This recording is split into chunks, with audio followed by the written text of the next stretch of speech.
5G सक्स। Well आप ये सोच रहे होंगे कि अचानक से इसको क्या हो गया, अब तो 5G के ऑप्शन भी हो गए फाइनली। इतने टाइम तक जब हम सिर्फ सोच ही रहे थे, लेकिन अब वो रियलिटी भी हो रही है। बहुत सारे शहरों में धीरे धीरे रोल आउट कर भी रहे हैं और ये भी कहा जा रहा है कि 2024 तक के तो एंड में 5G हर जगह आ ही जाएगा इंडिया में। तो आखिरकार 5G सक्स क्यों?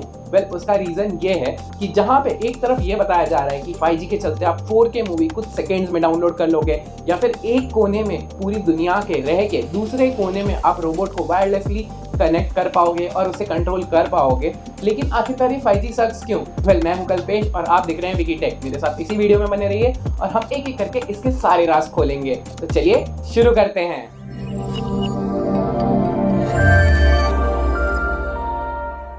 तो फर्ज कीजिए साल 2015 चल रहा है और अभी ही एप्पल ने नया iPhone 6s लॉन्च किया है, जिसके चलते दुनिया 4G कनेक्टिविटी का मजा बस लेना शुरू कर ही रही है। और तभी दुनिया के सबसे बड़े टेक जाइंट, फिर वो नोकिया, सैमसंग और क्वालकॉम मिलकर 5G के आइडियाज के बारे में रिसर्च कर रहे हैं। और ये आते हैं इन 3 चीजों के साथ। सबसे पहला है स्पीड। यहाँ पे क्योंकि 5G मिलीमीटर वेव यूज करता है कंपेयर टू 4G जो एक फ्रीक्वेंसी वेव यूज करता है, तो मिलीमीटर वेव की जो वेवलेंथ होती है वो काफी छोटी होती है। इसी के चलते वो बहुत ज़्यादा तेज़ी से ट्रैवल कर पाती है और इसीलिए ही वो बहुत ज़्यादा तेज़ होने के हिसाब से आपका जो 5G कनेक्शन है या इंटरनेट स्पीड्स है वो बहुत ज़्यादा तेज़ होगी। तो पुट इट इन पर्सपेक्टिव, जहाँ पे 4G की मैक्सिमम स्पीड 100 Mbps यानी मेगाबिट्स पर सेकेंड होती है, वहीं पे 5G 2x, 4x या 100x नहीं 200 टाइम्स ज़्यादा तेज़ है, जहाँ पे 1 Gbps यानी 1 गीगाबिट्स पर सेकेंड तक की स्पीड को अचीव कर सकता है। लेकिन अब आता है दूसरा कॉन्सेप्ट जो था कैपेसिटी। आपने ये चीज़ तो देखी होगी कि 4G की आजकल आपको 100 मेगाबिट्स पर सेकंड की स्पीड तो नहीं मिलती है। उसका रीजन ये है कि आपको ना एक जो टावर होता है या एक एंटीना जो होता है या एक नेटवर्क टावर होता है, वो एक लिमिट तक की स्पीड को ही आपको दे पाता है। अगर आपके एरिया में ज्यादा 4G कनेक्शंस है तो आपकी इंटरनेट स्पीड बाय डिफॉल्ट कम हो जाएगी। अगर कम कनेक्शंस है तो आपकी 4G की स्पीड धीरे धीरे बढ़ती रहेगी। फर्ज कीजिए अगर आपके एरिया में कोई भी 4G यूज नहीं करता है सिवाय आपके, तो आपकी एक्चुअल स्पीड 90 या 100 Mbps के पास तो पहुंच ही जाती। लेकिन क्योंकि अब हर जगह 4G लग चुका है और जियो के आने के बाद तो हर गांव हर नुक्कड़ में भी लग चुका है, तो ये कंसंट्रेशन डेटा का होते हुए आपको 4G की स्पीड्स को हर किसी के साथ शेयर करना पड़ता है और इसलिए आपको 100 मेगाबिट्स पर सेकेंड वाली स्पीड नहीं मिल पाती है। इतना तो फिर भी ठीक है, लेकिन 5G का कॉन्सेप्ट ये था कि ये 4G से कई ज्यादा गुना 100 टाइम्स ज्यादा तक का डेटा शेयर कर पाता था। ये मल्टीपल कनेक्शंस एक साथ सपोर्ट कर पाता था, तब भी आपको अच्छी खासी स्पीड मिल जाती और उसके बाद भी नेटवर्क कंजेक्शन नहीं होता।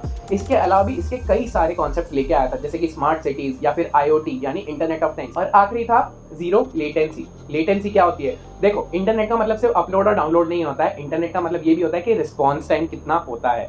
जनरली आपने गेमर्स वगैरह को खेलते हुए सुना होगा कि लैग बहुत आ रहा है, लेटेंसी बहुत ज्यादा हो रही है। तो लेटेंसी मतलब होता है रिस्पॉन्स टाइम, यानी कि आप कोई भी चीज, कोई भी एक्शन अपने फोन पे करते हो या इंटरनेट पे करते हो और वो एक्चुअल एक्शन होने में कितना टाइम लगता है। तो जहां पे 4G 90 मिलीसेकंड के आसपास की लेटेंसी दे रहा था, 5G नेक्स्ट टू 0 मिलीसेकंड की लेटेंसी, लेस देन 1 मिलीसेकंड की लेटेंसी आपको प्रोवाइड कर रहा था। और अगर ये अचीव हो जाता है तो दुनिया पूरी तरह से चेंज हो जाती। जैसे कि ड्राइवरलेस कार जो आज भी अवेलेबल है बहुत सारी, लेकिन ये वाली जो ड्राइवरलेस कार होती जो 5G पे चल रही है, वो एक्चुअल में रियल टाइम डेटा एनालिटिक्स की मदद से और रियल टाइम सिचुएशन के हिसाब से तुरंत एक्ट कर पाती, और वो भी इंसानों से भी बेटर। इतना ही नहीं, अगर आप कोई स्पोर्टिंग इवेंट देख रहे हो, मान लीजिए फुटबॉल देख रहे हो, अगर आप ग्राउंड के ऊपर जितने भी प्लेयर्स हैं उनके ऊपर कैमरा खोल के दिखाते तो एक्चुअल लाइव आपको उनका स्टैट्स देखने मिलता कि उस प्लेयर का पूरा हिस्ट्री क्या है, उसने कितने गोल मारे हैं, असिस्ट क्या है, और भी कई सारी चीजें वो सब आपको देखने मिलती, और वो भी रियल टाइम में। अगर उस मैच में उस टाइम पे अगर उसने गोल मारा है तो तुरंत जहाँ पे गोल मारा और यहाँ पे आपको उधर गोल अपडेटेड दिखा देता। अगर आप क्रिकेट से कंपेयर करो तो यहाँ पे विराट कोहली ने चौका मारा और यहाँ पे उसका रन तुरंत बढ़ जाता, उसने कितने बाउंड्रीज मारी है वो भी तुरंत बढ़ जाता। और इसी के चलते हम पूरा अलग ही कॉन्सेप्ट देखने लगते हैं। इसके अलावा इसके यही भी एप्लीकेशंस थी मेडिकल इंडस्ट्री में, जहाँ पे डॉक्टर हजारों किलोमीटर दूर बैठ के भी रोबोट को इतना प्रिसाइसली, इतना अच्छे से कंट्रोल कर पा रहे हैं और ऑपरेशन कर पा रहे हैं। लेकिन जब ये सारे कॉन्सेप्ट्स आ रहे हैं तो भी मैं बोल रहा हूँ 5G सक्स। तो ऐसा क्यों है? वेल उसके भी मेरे कई सारे रीजन है, एक एक करके इन सब के बारे में जानते हैं। तो आखिरकार प्रॉब्लम कहाँ से शुरू हुई? प्रॉब्लम शुरू हुई सबसे पहली मार्केटिंग से। जब ये लोग ये नया कॉन्सेप्ट लाए 5G का कि इतनी ज़्यादा स्पीड बढ़ जाएगी, दुनिया इस तरह चेंज हो जाएगी, लेकिन 5G एज सच 4G के कंपेयर में कोई इतना सिग्निफिकेंट लोगों की लाइफ में चेंज नहीं आया। जैसे कि जो पहली जनरेशन का इंटरनेट था उससे कंपेयर में सेकेंड जनरेशन जो था वो काफ़ी ज़्यादा बेटर था, स्पीड काफ़ी ज़्यादा इंक्रीज हुई थी इंटरनेट की। उसके बाद में 3G आया जो 2G से भी बहुत ज़्यादा बेटर था, स्पीड में एक्सपोनेंशियल चेंजेस आए थे और उसके अलावा नेटवर्क रिलायबिलिटी भी काफ़ी अच्छी हो गई थी। जब 4G आया तो वो 3G के कंपेयर में और ज़्यादा बेटर हुआ, और वो भी एक्सपोनेंशियल टाइम्स। यानी कि आप खुद ही कंपेयर कर सकते हो, आप में से बहुत लोगों ने 3G इंटरनेट तो यूज़ किया ही होगा। तो जहाँ पे हम महीने में 1 GB वो भी देख देख के यूज़ करते थे कि आज 10 MB यूज़ हो गया है तो ज़्यादा हो गया, या 20 MB यूज़ हो गया तो बहुत ज़्यादा हो गया, अब हम कल के दिन इंटरनेट यूज़ नहीं करेंगे। वहीं पे आज 4G जहाँ पे हर जगह अवेलेबल है, 1.5-2 GB इंटरनेट कहाँ चला जाता है, फ़र्क भी नहीं पड़ता है, हम ध्यान भी नहीं देते, और वो भी हमें कम पड़ता है।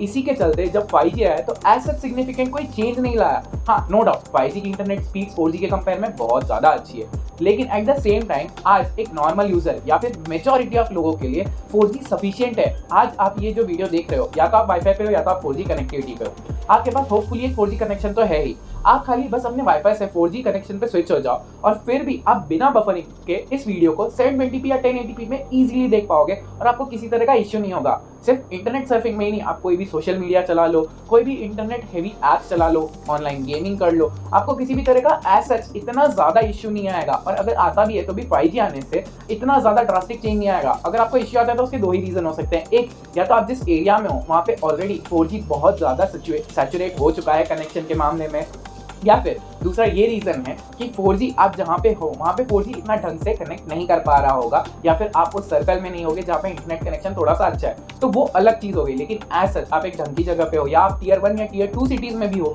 तो अभी आपको 4G कनेक्शन का तो कोई भी इशू नहीं आ रहा होगा, आप इजीली हर चीज़ देख पाओगे। लेकिन 5G के आने से as such majority of user को कोई चेंज नहीं मिलेगा। हाँ, चेंज बस ये हुआ है कि टेक कंपनीज, जो भी स्मार्टफोन मैन्युफैक्चरिंग कंपनीज हैं, उनको बहुत फायदा हुआ होगा, क्योंकि 5G अब जाके इंडिया में रोल आउट धीरे धीरे होने वाला है, और 2022 के एंड तक में तो सिर्फ कुछ शहरों में ही होगा, उसके बाद में धीरे धीरे हर जगह होगा, गांव तक जाते जाते, नहीं तो नहीं 2024 तो लग ही जाएगा। लेकिन स्मार्टफोन कंपनियां पिछले 2-2.5 साल से अपने स्मार्टफोन्स 5G के नाम पे चिपका ही रही है। आप खुद ही एक बार देख लीजिए, कोई भी कंपनी अपना फोन का ब्रांड निकालती है, कोई भी एक मॉडल निकालती है, उसको 2 वेरिएंट में जनरली निकालती है, एक 4G और एक 5G। 4G वाले वेरिएंट में काफ़ी अच्छे स्पेक्स होते हैं कंपेयर टू द प्राइस, वो वैल्यू फॉर मनी प्रोडक्ट होता है, क्योंकि उसमें प्रोसेसर फिर भी ठीक होता है, कैमरा फिर भी ठीक होता है, और वो जिस बजट रेंज में है, जो प्राइस रेंज में आया है, वो काफ़ी अच्छा होता है। एट द सेम टाइम वो सेम मॉडल 5G के लिए भी निकालते हैं, चेंज खाली अंदर एक मॉडम का करते हैं, लेकिन उसके चलते आपसे जो प्राइस लेते हैं वो ऑलरेडी बजट रेंज से मीडियम बजट रेंज या प्रीमियम रेंज में ऑलरेडी जा चुका होता है वो फ़ोन। अगर 4G वाला वेरिएंट 15 से 20 हज़ार का है, तो 5G वाला वेरिएंट आपको 20 हज़ार के ऊपर तो लेके ही चला जाता है। लेकिन एट द सेम टाइम उसमें और कोई चेंजेस नहीं होते, प्रोसेसर या तो सेम होता है, या बहुत बार वो लोग डिग्रेड भी कर देते हैं, कैमरा सेम होता है, या तो कैमरा भी कभी कभी डिग्रेड कर दिया जाता है, या फिर हर चीज़ सेम रखने के बाद भी उसकी प्राइस ड्रास्टिकली इंक्रीज कर दी जाती है, क्योंकि वो 5G वाला टैग लग चुका होता है। तो इसके चलते कंपनियां तो आपको फ़ोन बेचे ही जा रही है पिछले 2-2.5 साल से, लेकिन 5G अभी तक आया नहीं है। अब आप खुद ही सोच लीजिए, जिसने 2020 या 21 में 5G वाला फ़ोन लिया होगा, और अगर वो इन 9 शहरों में जिसमें अभी 5G रोल आउट होने वाला है उसमें नहीं रहता है, तो उसकी जगह तक या उसके एरिया या सिटी तक 5G आते आते नेक्स्ट ईयर का हो ही जाएगा। On an average her Indian अपना फोन 2 से 3 साल तक ही चलाता है, उसके बाद चेंज कर लेता है। मतलब जिसने 2020 या 21 में फोन लिया होगा, वो नेक्स्ट ईयर तक तो अपना सेकंड फोन भी ऑलरेडी लेना वाला होगा, और इसी के चलते उसने जो पहले वाले 5G हैंडसेट पे एक्स्ट्रा पैसे दिए होंगे वो तो वेस्ट हो गए ना, क्योंकि 5G एज सच तो कुछ कर ही नहीं रहा है। दूसरी प्रॉब्लम आती है इनके बेचने से। वेल, हुआ ये कि जब ये 5G नया नया बन रहा था, या इसके ऊपर जब रिसर्च ऑलरेडी चल रही थी, तो कंपनीज ने देखा कि हम तो 5G बना रहे हैं, लेकिन एज सच नॉर्मल यूजर को किसी भी तरह की इश्यू नहीं है 4G से भी, क्योंकि 4G ने आते ही नॉर्मल यूजर्स के मेजॉरिटी ऑफ द प्रॉब्लम्स को सॉल्व कर दिया था।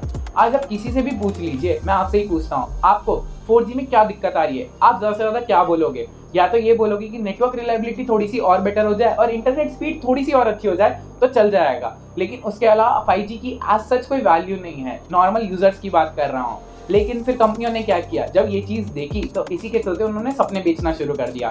उन्होंने ये कहा कि 5G के चलते हम दुनिया को पूरी तरह रिवोल्यूशनलाइज कर देंगे, हर चीज़ को कनेक्ट कर देंगे, हम स्मार्ट सिटीज़ जैसे कॉन्सेप्ट को भी लेके आया गया, जहाँ पे हम स्मार्ट सिटीज़ बना देंगे, जहाँ पे ड्रोन्स भी होंगे सर्वेलेंस के लिए 24/7। हाँ, टेक पर्सपेक्टिव से काफ़ी सुनने में कूल तो लगता है, लेकिन आप खुद ही सोचिए, नॉर्मल पर्सन के पर्सपेक्टिव से क्या ये आपको अच्छा लगता है? वेल, बिल्कुल नहीं। इसके अलावा स्मार्ट सिटीज़ और ये सारे कॉन्सेप्ट सुनने में काफ़ी अच्छे लगते हैं, हो सकता है किसी दिन प्रैक्टिकल भी हो और तब काफ़ी अच्छे भी लगे, लेकिन as of now majority of लोगों को क्या इसकी ज़रूरत है? वो बिल्कुल भी नहीं।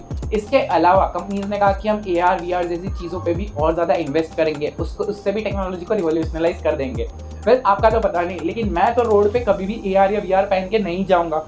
घर में ही यूज़ करूँगा, तो उसके चलते अगर मैं 4G से भी उस AR/VR को कनेक्ट करता हूँ तो भी काफ़ी अच्छा स्पीड आने वाला है मेरे 4G वाईफाई या मॉडेम या लैन के थ्रू, कंपेयर टू मैं उसे वाईफाई के 5G से इंटरनेट से कनेक्ट कर रहा हूँ मोबाइल डेटा वगैरह से और रोड पे पहन के चल रहा हूँ। फिर रोड सेफ्टी के हिसाब से तो आपको ये बिल्कुल भी नहीं करना चाहिए।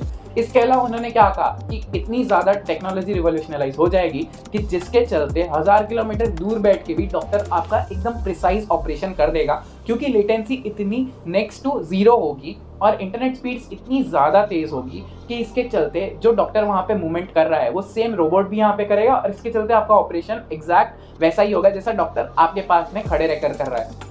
आपका तो पता नहीं, लेकिन मुझे अगर मेरा किसी भी तरह का गलती से भी ऑपरेशन कराना पड़े या सर्जरी करानी पड़े ना, तो मैं तो यही चाहूंगा कि डॉक्टर मेरे सामने खड़ा रहे, ना कि हजारों किलोमीटर दूर से किसी रोबोट के थ्रू ऑपरेशन कर रहा है। आपके क्या थॉट्स है नीचे कमेंट सेक्शन में जरूर बताना कि आपको 1000 किलोमीटर दूर से डॉक्टर चलेगा या आपको आपके पास ही चाहिए डॉक्टर। ये सब जब चल रहा था तो इसके बीच में पॉलिटिक्स भी आ गई। हुआ ये कि एक्चुअल में वर्ल्ड में ये 3 मेजर कंपनियां थी जो ये 5G के हार्डवेयर पे काम कर रही थी। वो थी क्वालकॉम, नोकिया और वावे के और यूएस के बीच में पंगे हो गए, क्योंकि यूएस ने ये कहा कि वावे उनके हार्डवेयर की मदद से यूएस पे स्पाई कर रहा है और जो भी कम्युनिकेशन, सीक्रेट कम्युनिकेशन भी होते हैं वो भी कैप्चर कर रहा है। तो इसी के चलते यूएस ने पूरी तरह से वावे पे बैन लगा दिया। इतना ही नहीं, जो ऑलरेडी एस्टेब्लिश्ड हार्डवेयर या नेटवर्क एंटीनास थे जो एक्चुअल में 5G वेव्स को भेजते हैं, वो भी जो लगे हुए थे उन्हें भी धीरे धीरे करके निकालना शुरू किया। लोग इतने ज़्यादा पिस्ड ऑफ हो गए कि यहाँ तक कि एंटी 5G मूवमेंट के चलते इन एंटीनास को लिटरली जला दिया गया और इसी के चलते बाद में एक बड़ी सी लहर क्रिएट हुई। ये सिर्फ यूएस और वावे के बीच में पंगे की वजह से यूएस के सपोर्ट में जितनी भी कंट्रीज थी उन्होंने भी वावे पे बैन लगा दिया और उनके जितने भी 5G नेटवर्क हार्डवेयर को यूज किया था उन सबको एक एक करके या तो कैंसिल कर दिए ऑर्डर्स, या तो जो भी आए थे वो भी वापस से निकाल के रख दिए और उन्हें डिस्पोज कर दिया। और इसी के चलते वावे एक तरह से ये 5G की रेस से पूरी तरह बाहर हो गई। लेकिन इन सारी प्रॉब्लम से भी बड़ी इसकी एक फंडामेंटल कोर प्रॉब्लम है, वो है 5G। क्योंकि 5G वेव्स, जैसा मैंने आपको बताया कि वो मिलीमीटर वेव्स पे काम करती है कंपेयर टू 4G वेव जो फ्रीक्वेंसी वेव पे काम करती है। ये मिलीमीटर वेव, इसकी वेवलेंथ काफ़ी छोटी होती है, इसलिए बहुत तेज़ी से ट्रैवल करती है। लेकिन इसकी प्रॉब्लम ये है क्योंकि ये इतनी तेज़ी से ट्रैवल कर पाती है लेकिन ये डिस्टेंस बहुत ज़्यादा ट्रैवल नहीं कर पाती है। अगर आप 4G के पर्सपेक्टिव से ही कर लो तो 4G अगर एक ही टावर चाहिए 1 किलोमीटर के रेडियस में, तो एट द सेम टाइम ये जो 5G है वो फ्यू 100 मीटर्स में ही खत्म हो जाएगा। इसलिए इसे कहीं ना कहीं एक रिपीटर की जरूरत होगी। मतलब एक तरह से आप ये सोच लीजिए कि हर चौराहे पे आपको एक 5G का रिपीटर लगाना होगा ताकि आप ये 5G की एक्चुअल स्पीड का मजा ले पाओ। या तो फिर आपको टावर के नीचे ही खड़ा रहना पड़ेगा, तभी आपको 5G की स्पीड आएगी, बाकी हर जगह 4G की। क्योंकि ये इतनी छोटी वेव्स होती है इसलिए ये इजीली ब्लॉक हो जाती है। यहाँ तक कि आपके घर की दीवारों या गेट से भी ये ब्लॉक हो जाती है इजीली, या फिर काफ़ी ज़्यादा इसकी वैल्यू या इसकी स्पीड भी बोल सकते हो वो लूज कर देती है। यानी आप जब 5G के सामने सेम डिस्टेंस पे खड़े हो तब तक तो आपको 5G की अच्छी स्पीड मिल रही है, लेकिन सेम डिस्टेंस पे आपके और 5G के टावर के बीच में एक मैं बिल्डिंग लेके खड़ी कर दूं तो आपको फ्यू Gbps से स्पीड सीधा और सीधा कुछ Mbps में भी या फिर कुछ Kbps में देखने मिलेगी, जो एक्चुअल में प्रैक्टिकल नहीं है। तो या तो आप हर जगह रिपीटर लगाओ, जहाँ पे 5G हार्डवेयर की कॉस्ट ऑलरेडी इतनी महंगी है उसके बाद में रिपीटर भी लगाओ। चलो टियर 1 सिटीज में तो फिर भी किसी तरह ये पॉसिबल है क्योंकि पॉपुलेशन ही इतनी ज़्यादा है, लोग इतने ज़्यादा है तो वो यूज़ तो करेंगे ही, तो उसका पैसा कहीं ना कहीं से रिकवर हो जाएगा। लेकिन टियर 2, टियर 3, यहाँ तक कि गाँव और जिले में जहाँ पे इतनी ज़्यादा पॉपुलेशन नहीं है वहाँ पे पहले तो 5G हार्डवेयर लगाना, उसके बाद में हर जगह ये इंटरनेट, ये रिपीटर को लगाना। इसी के चलते इनकी जो कॉस्ट है वो बहुत ज़्यादा ऊपर हो जाएगी। लेकिन अगर एट द सेम टाइम अगर गाँव में इतना ज़्यादा कॉस्टली लगाने के बाद भी 5G अगर कनेक्शन नहीं मिला तो, क्योंकि ऑब्वियसली बात है क्योंकि रनिंग कॉस्ट इतनी ज़्यादा है तो कंपनीज भी 5G के ऊपर पैसा तो कमाएगी ही। अगर वो ऑपरेशनल वैल्यू भी निकाले तो भी 5G के रिचार्जेस बहुत ज़्यादा महंगे हो जाएंगे एक जो गांव में रह रहा है उस इंसान के लिए। तो इसी के चलते 5G उन्हें वहाँ पे कनेक्शन ही नहीं मिलेगा, तो अगर नहीं मिलेगा तो at the same time companies को तो लॉस होगा ही। क्योंकि ये सारी चीज़ें जितने भी मैंने रीज़न बताया ये प्ले आउट कर रहे हैं, तो इसी के चलते बहुत सारी कंपनी जो पहले कूद गई थी, जैसे फेसबुक ने अपना नाम मेटा कर लिया था, बहुत सारी कंपनीज ने AR और VR में बहुत ज़्यादा एक्सट्रीम्स में इन्वेस्ट किया था, वो भी अब धीरे धीरे कम कर रही है इन्वेस्टमेंट। यहाँ तक कि फेसबुक और मेटा ने भी काफ़ी हद तक अपना इन्वेस्टमेंट और अपना डेवलपमेंट कम कर दिया है, क्योंकि 5G का इतना ज़्यादा अडॉप्शन नहीं है, तो उसके अंदर ज़बरदस्ती के इतने ज़्यादा पैसे एज ऑफ नाउ डालने का मतलब नहीं है। देखो अगेन मैं ये कहना चाहूँगा कि ये सारी चीज़ें नो डाउट फ्यूचर में शायद हो सकता है नेसेसिटी बन जाए, पॉसिबल भी हो कि स्मार्ट सिटीज़ जैसे कॉन्सेप्ट आ रहे हैं, ड्राइवरलेस कार भी बहुत ज़्यादा चलने लगी है जो बहुत ज़्यादा रिलायबल है। हाँ, ये एकदम साईफाई जैसी हम दुनिया में जीने लगेंगे, लेकिन एज ऑफ नाउ इतना कोई वैल्यू नहीं दिख रहा है, इसलिए कंपनियां अभी डेवलपमेंट धीरे धीरे कम कर रही है। इसी के अंदर साथ एक आखिरी बार ये कहना चाहूँगा कि अगर आप अभी भी या फिर 2023 के मिड तक भी कोई फ़ोन लेने का सोचते हो तो instead of buying an Okesh 5G phone, go for better 4G phone. इसके चलते दो चीज़ें होगी, या तो अगर आप 15,000 का एक 4G फ़ोन लेते हो तो वो सेम मॉडल के लिए आपको 20,000 5G के लिए देने पड़ेंगे, तो एक तो आपके पैसे बच जाएंगे। नहीं तो फिर आप 20,000 का 4G फ़ोन ले लीजिए जिसमें स्पेसिफिकेशन और ज़्यादा बेटर होंगे, कैमरा ज़्यादा अच्छा हो सकता है, प्रोसेसर ज़्यादा अच्छा हो सकता है, वो आपकी नीड के अनुसार आप देख सकते हो।